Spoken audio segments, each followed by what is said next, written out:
제9시 기도 시간에 베드로와 요한이 성전에 올라갈새 나면서 못 걷게 된 이를 사람들이 메고 오니 이는 성전에 들어가는 사람들에게 구걸하기 위하여 날마다 미문이라는 성전에 두는 자라. 그가 베드로와 요한이 성전에 들어가려 함을 보고 구걸하거늘 베드로가 요한과 더불어 주목하여 이르되 우리를 보라 하니 그가 그들에게서 무엇을 얻을까 하여 바라보거늘 베드로가 이르되 은과 금은 내게 없거니와 내게 있는 이것을 내게 주노니 나사렛 예수 그리스도의 이름으로 일어나 걸으라 하고 오른손을 잡아 일으키니 발과 발목이 곧 힘을 얻고 뛰어서서 걸으며 그들과 함께 성전으로 들어가면서 걷기도 하고 뛰기도 하며 하나님을 찬송하니 모든 백성이 그 걷는 것과 하나님을 찬송함을 보고 그가 본래 성전 미문에 앉아 구걸하던 사람인 줄을 알고 그에게 일어난 일로 인하여 심히 놀랍게 여기며 놀라니라. 아멘. 자, 2006년 지금으로부터 약 16년 전에 미국의 심장 학회지 논문 같은 것을 싣는 책인데 그 심장 학회지에 어떤 실험 결과가 게재가 되었습니다. 무슨 실험이었냐면 이 심장 동맥 우회수를 받은 환자들이 이 기도를 해주면은 병에 효과가 있느냐라는 실험을 하게 된 거죠. 이 러셀 스테너드라는 이 물리학자가 있었어요. 이 물리학자는 기도가 과학적으로 어떤 능력을 나타낸다는 것을 입증하려고 한 겁니다. 그래서 이 환자들을 샘플로 해가지고 실험을 진행하게 된 거죠. 그래서 템플턴이라는 재단에서 무려 30억이라는 후원을 받아서 이 실험을 하게 됩니다. 이 환자들을 세 부류로 나눕니다. 첫 번째 이 실험 집단은 기도를 해주는 줄 모르고 기도를 해주는 거예요. 환자들은 몰라. 그런데 약 1000명 정도 되는 기도 부대가 기도를 막 해주는 거예요. 이 사람들 수술이 잘 되고 또 수술 후에 합병증 없이 잘 회복되기를 기도를 해주는 겁니다. 그리고 이 첫 번째 실험 집단의 대조 집단으로 두 번째 집단이 환자 집단을 만들어서 하는데 이 두 번째 집단은 기도를 해주는 줄도 모르고 기도를 그냥 안 해주는 거예요. 그냥 내버려 두는 거죠. 그리고 세 번째 실험 집단이 있어요. 세 번째 실험 집단은 우리가 기도를 하고 있습니다라고 환자들에게 알려주고 그리고 기도를 해주는 겁니다. 이렇게 세 종류의 실험 집단을 만든 뒤에 실험을 진행을 합니다. 과연 이 실험을 바라보는 사람들은 제각각 입장에서 굉장히 기대를 하고 관찰을 했습니다.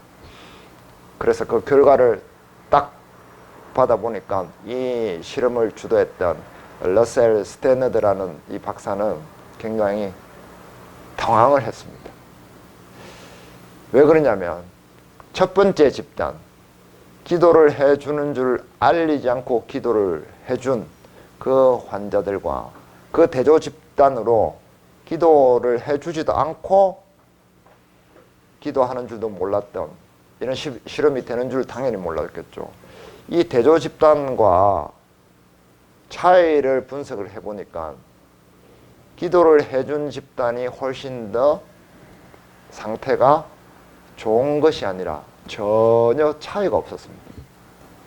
기도를 해준 환자들과 기도를 해주지 않은 환자들 전혀 차이가 없었다는 거죠. 기도의 능력이 나타나지 않은 겁니다. 실험 결과에. 그런데 이 러셀 박사를 더 황당하게 만든 것은 세 번째 집단이었습니다. 세 번째 집단은 기도를 해주는 줄 알리고 기도를 해줬잖아요. 이 실험 집단의 환자들의 상태는 월등히 좋아진 것이 아니라 오히려 첫 번째, 두 번째 실험 집단보다 더 나빠져 버린 겁니다. 첫 번째, 두 번째는 차이가 없는데 세 번째 오히려 기도해 주는 것을 알고 기도해 준 그 실험 집단은 오히려 상태가 나쁜 결과를 가져온 겁니다. 도대체 이게 무슨 말인가? 이 러셀 박사는 당황을 했습니다. 그리고는 이 많은 의사들과 그 원인을 분석하기 시작을 했습니다. 그런데 그 결과를 정확하게는 알 수가 없었습니다.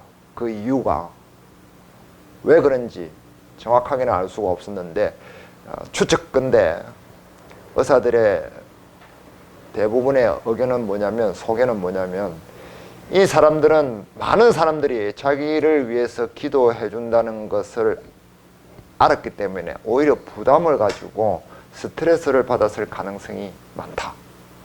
그래서 특히 이제 심장 부분의 환자들이기 때문에, 그렇기 때문에 오히려 그 부담감으로 인해서 스트레스가 작용을 해서 더 나빠진 것 같다 라고 잠정적으로 결론을 지었습니다. 그런데 이 실험은 의도치 않게 기도의 능력을 과학적으로 입증하려고 했는데 오히려 무신론자들에게 좋은 먹잇감을 제공하는 그런 결과가 되어버렸습니다. 그래서 이 도킨스라는 사람이 무신론자, 옥스퍼드대 교수입니다. 학자인데 그 사람이 만든 이 책에도 실리게 된 겁니다. 자, 우리는 이런 과학적인 근거를 가지고 기도의 무용론이나 또 신앙의 종교의 허구성 이런 것들을 탁 이야기하면 우리는 기습을 훅 당한 것처럼 멍해질 수 있습니다. 그런데 성경에 나와 있는 기도들이 그러면은 꾸며낸 이야기냐라는 말이 될 수 있죠. 근데 저는 이러한 근거에도 불구하고 기적이 기록되어 있는 성경의 내용들이 전혀 허구적인 것이라는 의심을 느끼지 않습니다. 왜냐하면 이 기적에 대한 오해를 가지고 있지 않기 때문입니다. 수많은 사람들은 이 기적이라는 것에 대해서 오해를 가지고 있기 때문에 엉뚱한 방향으로 이해를 합니다. 그래서 그런 결과가 나타나지 않을 때 당황을 하게 되는 것입니다. 이 사도행전 3장부터의 내용은 사도들이 이 사도행전이라는 이름에 걸맞게 본격적으로 이 복음을 전해 나가는 가운데 유대인들로부터 저항을 받고 회방을 받는 그런 이야기가 실려 있습니다. 그래서 사도행전 초반에 상황을 설명을 하고 있는데, 처음에는 이 사도들이 복음을 확장해 가기 위해서 예수님의 기적을 사용을 합니다. 그래서 지난 시간에 살펴봤듯이 사람들이 그런 것을 보고 두려워하고 했다고 했죠. 그래서 오늘 본문도 사도들이 행했던 그 첫 기적에 대해서 이야기를 하고 또 우리에게 교훈을 던져주고 있는 것입니다. 이 안전뱅이는 사실 이 베드로와 요한이 예수 그리스도의 이름으로 극계하는 기적을 체험하기 전에 이미 기적을 한번 체험을 했었습니다. 언제일까요?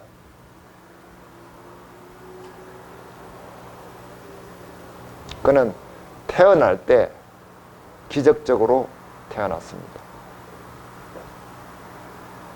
왜냐하면 태어날 때부터 완전 안전뱅이의 장애를 가지고 태어날 확률은 지극히 낮은 겁니다.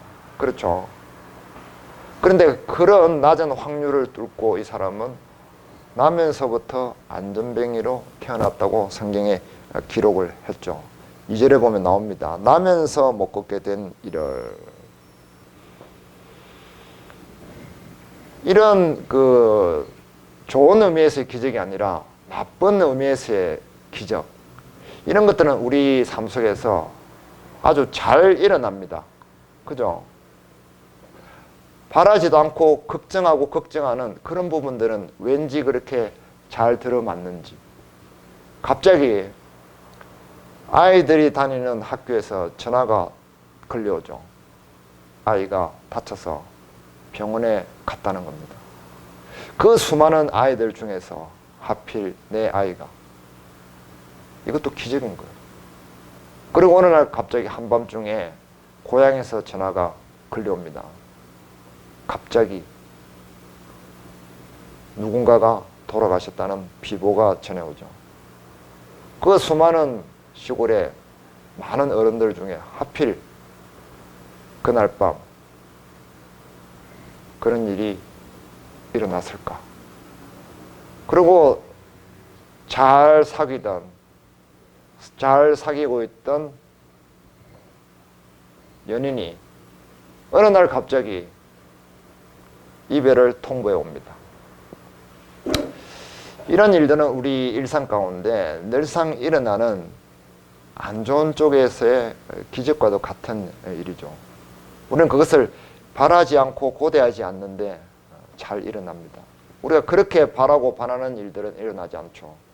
로또가 당첨되었다거나 또는 뭐 금덩어리를 어떤 이벤트에서 당첨되어서 가지러 오란다든지 뭐 집 한 채를 당신이 알지 못하는 집 한 채를 소유하게 되었으니까 도장을 갖고 오라는 등 이런 전화는 평생 걸려오지 않습니다. 좋은 의미에서의 기적은 내 삶에서 그렇게 바라고 바라도 일어나지 않죠. 그런데 이 사도행전의 안전뱅이는 불행한 쪽에서의 기적도 체험을 했지만 그 후에 이 사도들로부터 좋은 쪽에서의 기적도 체험하게 되는 거죠. 두 번째 기적을 체험하게 됩니다. 이게 여기서 이 기적에 대한 오해를 푸는 중요한 실마리가 되는 겁니다. 그 실마리 중에 우리는 먼저 알아볼 게 뭐냐면 이 안전뱅이가 베드로와 요한에게 자기가 걷게 해달라고 기적을 요청한 적이 있습니까? 성경 본문에 그런 내용이 나오나요? 5절에 보면 그가 그들에게 무엇을 얻을까요 바라보거늘 돈을 구걸을 한 겁니다. 나를 걷게 해주세요. 당신들은 예수님의 제자들이 아닙니까? 능력을 베풀어서 저를 좀 걷게 해주세요 라는 요청을 한 적이 없다는 겁니다. 이미 그런 바람은 자기의 마음속에서 지워버린 지 오래됐습니다. 그가 태어났을 때 수많은 동네 사람들이 그 아이가 안전병으로 태어났고 걷지 못한다는 사실에 대해서 안타까워하면서 기도해 주었겠죠. 그런 관심을 가졌을 겁니다. 많은 사람들이 그 아이의 상태에 대해서 안타까워하면서 밤으로 양으로 그리고 본인은 말할 것도 없고 또 그의 부모들도 얼마나 하나님께 바라고 기도를 했겠습니까? 사람들이 그를 메고 와서 그 성전 미문에 두어서 구걸할 수 있도록 했죠. 여전히 어떤 사람들에게 관심의 대상이었던 거죠. 그런데 그럴 수 있으리라는 희망, 소망, 기도, 기적 그런 것들은 이미 자기의 마음속에서 연기처럼 사라져버린 겁니다. 세월이 지나면서 그는 하루하루 구걸해서 그냥 연명하는 데 초점을 맞추고 그런 상태에 놓여있던 사람이었습니다. 그런데 왜 하필 이날 베드로와 요한은 그에게 다가가서 그 사람을 걷게 했을까요? 이 사람이 몇 살이었을까요? 기적을 걷게 된 이 나이가. 자, 4장 보겠습니다. 4장 22절에 보면 이 표적으로 병나은 사람은 40여세나 되었더라. 40세 정도가 되었다고 나옵니다. 자, 맨날 그 성전을 베드로와 요한은 들락날락 했겠죠. 그죠? 그리고 이 구걸하는 안전뱅이 거지는 거의 10수년 이상 최소한 거기서 구걸을 했을 겁니다. 그런데 왜 그날 하필 그 전에는 거들떠보지 않다가 왜 하필 이날 이런 일이 일어났을까요? 예수님의 기적은 아까 그 실험처럼 세팅해놓고 사람의 어떤 판단에 의해서 하나님이 응답하는 상태가 아니라 하나님이 주권을 가지고 어떤 사람에게 찾아가서 은혜를 베푸는 수단이라는 거예요. 사람이 밥상을 차려놓고 밥상 다 차려놨습니다. 이제 밥을 뜨시기만 하면 됩니다. 또는 뭐 요즘 말로 답 적느라고 그러잖아요. 답은 정해져 있으니까 당신은 말만 하세요. 라는 식으로 베풀어지는 것이 기적이 아니라는 겁니다. 사람들이 첫 번째로 그런 오해를 하고 있는 거죠. 그래서 인간이 어떤 기도를 하고 또는 하나님을 만족하게 하거나 그런 상태에서 하나님의 기적이 일어난다고 오해를 하고 있는 겁니다. 하나님의 기적은 하나님의 주권으로 어떤 합당한 사람에게 어떤 이유인지 모르지만 찾아가시는 하나님의 은혜의 수단이라는 것을 잊으면 안 됩니다. 자, 마가복음 2장 보겠습니다. 여기 잡으시고 마가복음 2장 1절 찾았나요? 보시면 수일 후에 예수께서 다시 가버나움에 들어가시니, 자, 예수님의 그 동선에 대해서 언급을 하고 있죠. 가버나움에 들어가시니, 자, 3장 넘겨서 3장 1절로 가보면 예수께서 다시 회당에 들어가시니 한쪽 손 마른 사람이 거기 있는지라, 한쪽 손이 말라 있는 사람을 회복을 시켜줍니다. 그런 기적을 예수님이 행하시죠. 자, 예수님이 찾아가서 그 사람을 회복시켜 준 것이지 이 사람이 예수님을 막 찾아다녀서 이 기적을 받은 것이 아닙니다. 5장에도 보시면 5장에 가볼게요. 예수께서 바다 건너편 그라사인의 지방에 이르러, 이런 예수님의 움직임에 대해서 예수님이 어디를 가시는지를 계속해서 설명을 하고 있습니다. 21절도 보세요. 5장 21절, 예수께서 배를 타시고 다시 맞은편으로 건너가시니 24절, 그와 함께 가실새. 자, 야이로 회당장 야이로의 딸을 살려주는 그런 이적을 행하시죠. 예수님이 그곳으로 어떤 합당한 자기의 기적과 은혜를 받을 만한 합당한 사람에게 찾아가시는 거예요. 그래서 하나님의 은혜는 하나님 쪽에서 베풀어지는 것이지 사람 쪽에서 찾아서 얻는 것이 아니라는 겁니다. 기적도 마찬가지라요. 그죠? 자, 19장, 누가복음 19장. 예수께서 여리고로 들어가 지나가시더라. 또 예수님께서 여리고로 발길을 옮기시는 거예요. 이렇게 찾아가시는 겁니다. 왜 여리고에 들어가셨어요? 29장에서 삭개오를 만나러 가신 거예요. 삭개오를 만나러 일부러 이쪽으로 가신 거예요. 우연히 뭐 여행을 하다 보니까 이쪽으로 갔다라고 우리는 이해를 하면 안 된다는 거예요. 하나님이 이런 본문들을 반복적으로 언급하시면서 적으시는 데는 그 목적이 있는 겁니다. 그 의미가 있는 거고 그런 것들을 밝혀내는 거죠. 특히 반복적으로 쓰여져 있는, 서술되어 있는 그런 본문은 굉장히 중요한 의미가 있습니다.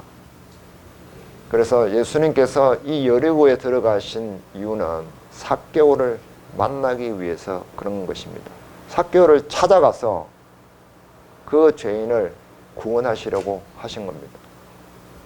자, 10절 보시죠. 10절 보면은 답이 딱 나와 있죠. 9절부터 예수께서 이르시되 오늘 구원이 이 집에 이르렀으니 이 사람도 아브라함의 자손임이로다. 인자가 온 것은 잃어버린 자를 뭐라고요? 찾아 구원하려 함이니라. 예수님은 찾아서 구원을 하시는 겁니다. 기적도 마찬가지죠. 예수님의 은혜가 나타나는 것이 사실은 기적이죠. 그것이 사람들 눈에 보기에 굉장히 초자연적으로 일어났을 때 사람들은 와, 기적이다 이렇게 표현을 하지만 하나님의 입장에서는 뭐 기적이 아니라 그냥 은혜로 보시는 겁니다. 그 사람에게 필요한 정도에 맞춰서 하나님이 은혜를 베풀어 주시는 거죠. 사람들 보기에는 그냥 일반적인 현상으로 보이기도 하고 기적처럼 보이기도 하고 다르게 보일 뿐입니다.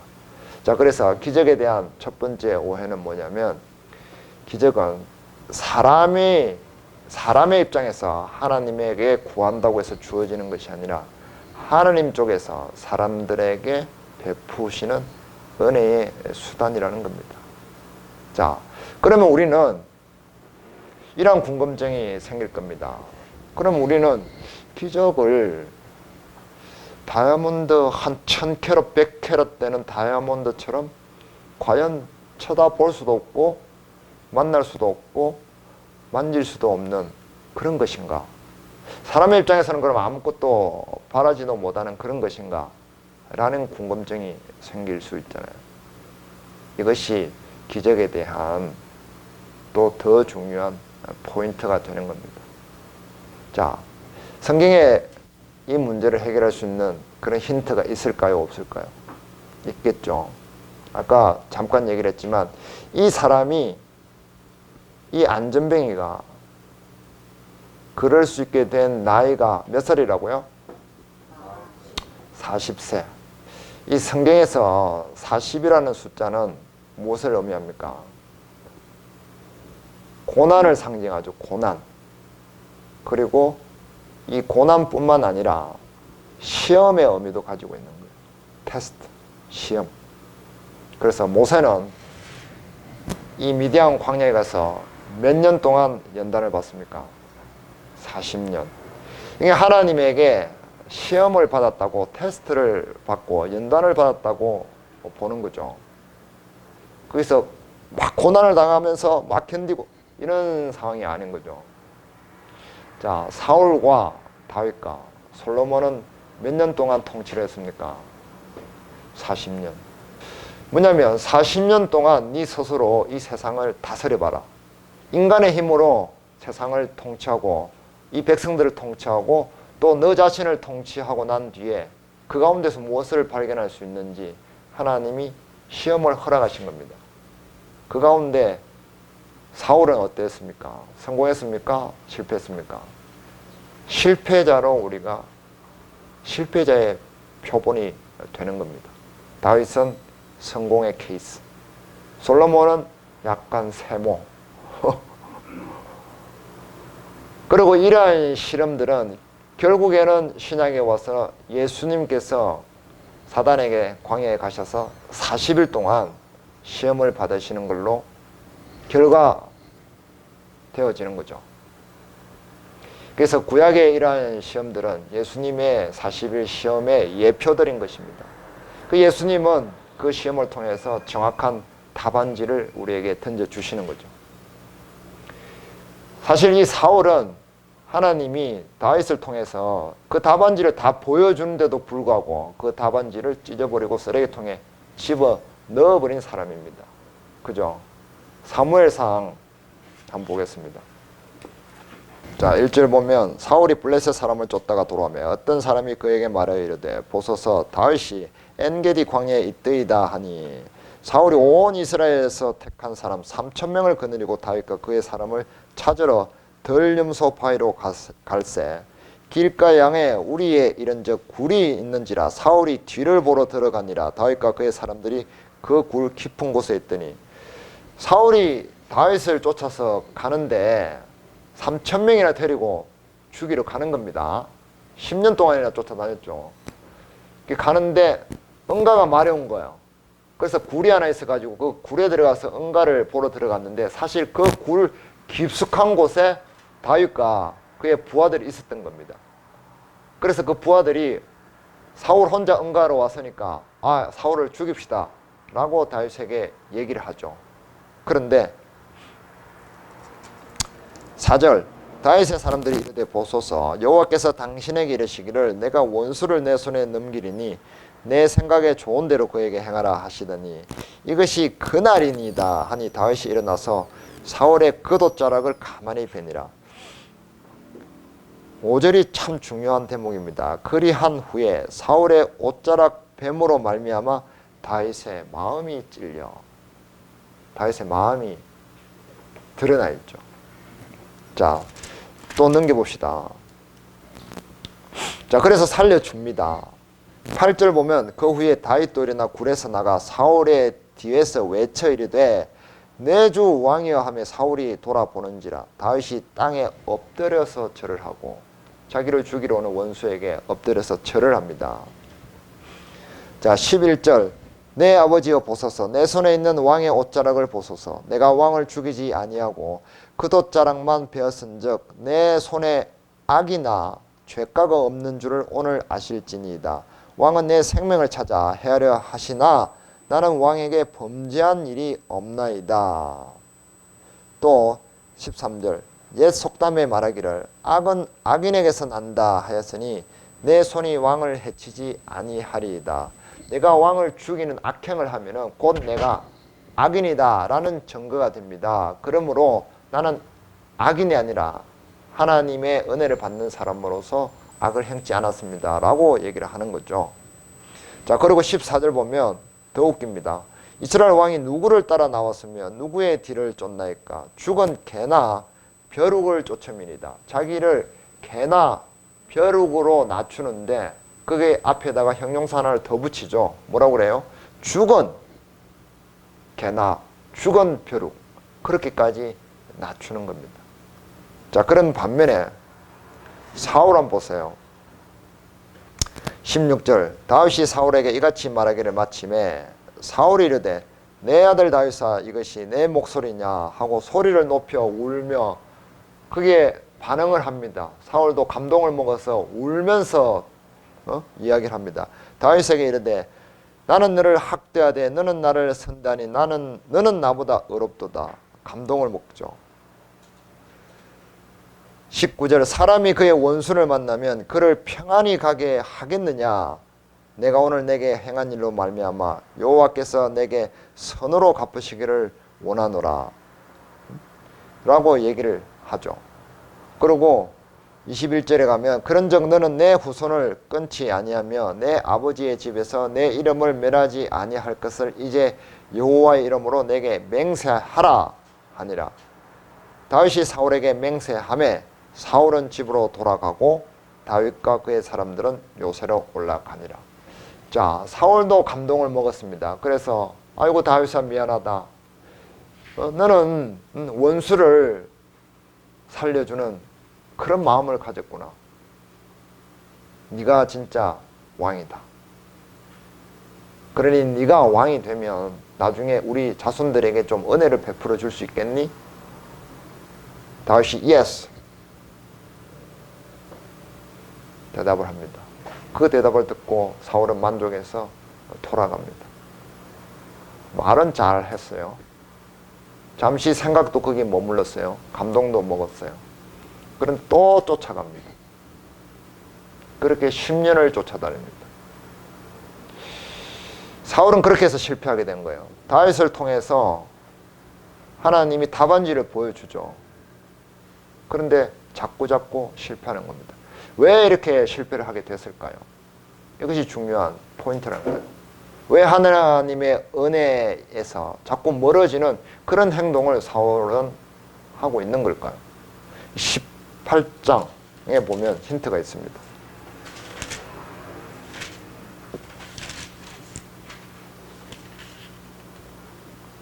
18장 8절 사무엘상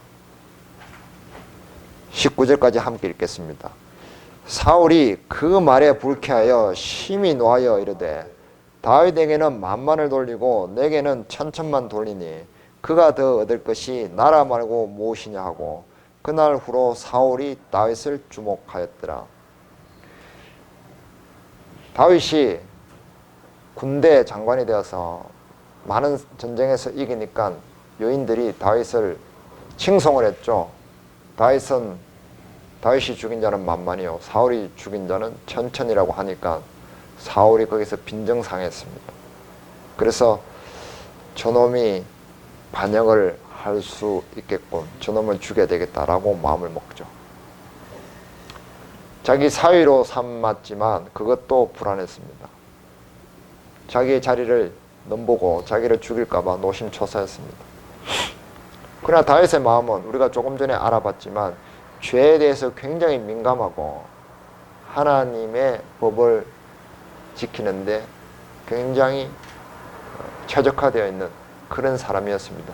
다윗의 마음이 왜 그러한지 그 배후에 계시는 하나님의 섭리에 대해서 사울은 볼 수 있는 눈을 가지지 못했습니다. 그래서 심지어 무당에게 신접한 자에게까지 쫓아가서 물어보죠. 자기 감정에 휘말렸던 겁니다.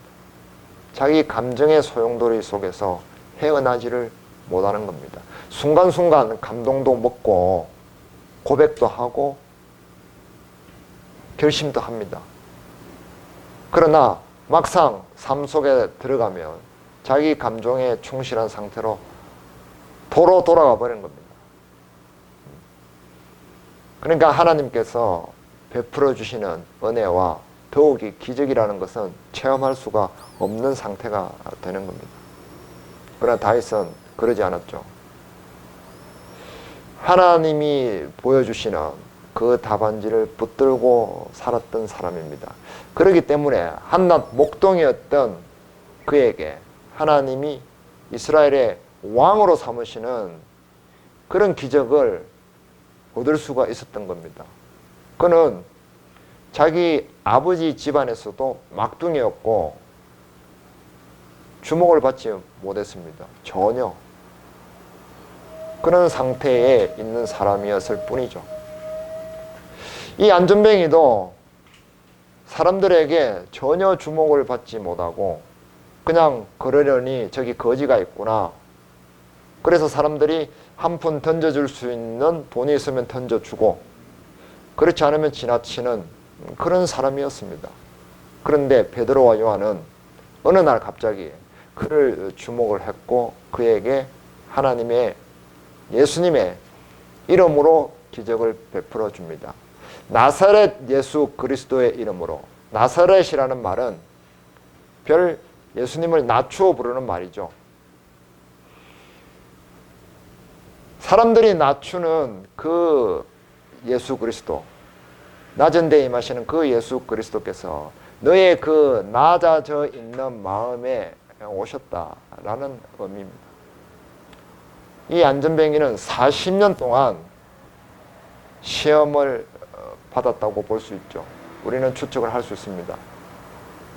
그 긴 시간 동안 하나님이 허락하시는 시험의 기간 동안 자기가 무엇을 할 수 없는 사람인지 철저하게 깨달았던 겁니다. 그것을 알게 되는 시점이 되었을 때 하나님께서 베드로와 요한을 보내신 겁니다. 그렇게 우리는 이해를 할 수가 있습니다. 사울처럼 끝까지 자기 뭔가 의지와 능력으로 가속도를 붙인 그런 사람이 아니었던 거죠. 우리는 삶 속에서 어떤 어려움을 만나면 거기서 어쨌든 나의 입술의 능력과 내 말의 힘과 내 지식의 힘과 내 기술이나 주위의 인맥 여러 가지를 동원하는 것을 우리는 치중을 하죠. 그런 삶의 어려움이 왔을 때 과연 하나님은 나에게 어떤 은혜를 베풀어 주실 수 있을까? 라고 가만히 조용히 생각하는 시간을 가지지를 못합니다. 사울처럼 잠깐 생각을 했다가 또 금방 자기 생각으로 돌아가 버려서 자기 스스로가 자기의 삶을 계속해서 통치하려고 하는 시도를 끊임없이 하는 거죠. 우리는 스스로 능력이 부족해요. 제가 만약에 큰 재벌의 총수라면은 여기 있는 또는 밖에 있는 사람들에게도 몇 가지 소원을 들어줄 수 있고 어떤 몇 가지 문제를 해결해 줄 수 있을지도 모릅니다. 그러나 우리는 그러한 것에 대해서 이야기할 필요가 없고 베드로와 요한이 그 안준뱅이 거지에게 했던 그 방법을 이야기해 줄 수밖에 없는 겁니다. 우리는 우리가 무엇을 할 수 없는 존재인지 알아야만 합니다. 내가 무엇을 할 수 있을까가 아니라 무엇을 할 수 없는 존재인가를 우리가 뼈저리게 각인해야 된다는 겁니다. 그럴 때 베드로가 외쳤던 것처럼 나사렛 예수 그리스도의 이름으로 일어나 걸어라 라는 메시지가 기적적으로 실행이 되는 겁니다. 그래서 지금부터는 우리가 이 본문을 통해서 내 삶 속에서 예수님의 기적을 불러오는 그분의 통치를 내 삶 속에 어떻게 끌어들일 수 있는가 하는 방법에 대해서 또 고민하는 그런 시간이 필요하다는 겁니다. 그것을 위해서 항상 기도하고 소원하는 우리가 됐으면 좋겠습니다.